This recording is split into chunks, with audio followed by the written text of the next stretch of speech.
সেই তত্ত্বাবধায়কের আমল থেকে হারিয়ে আছে, তার তো খোঁজই পাওয়া যাচ্ছে না। ঠিক এরকম আরো অনেকেই তাদের দলের অনেক নেতাই মানে কিভাবে নিজেরাই গুম হয়ে আছে।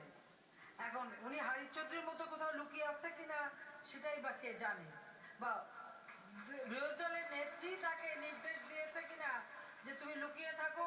বিএনপির ডাকা হরতালের সমালোচনা করে প্রধানমন্ত্রী বলেন, মানুষ শান্তিতে থাকুক, বিরোধী দল তা চায় না।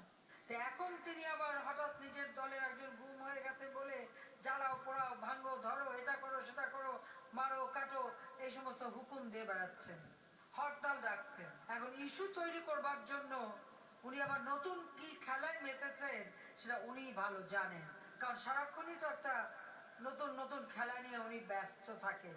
তার উপর আবার এখন কি 17 না 18 দল করেছে। আর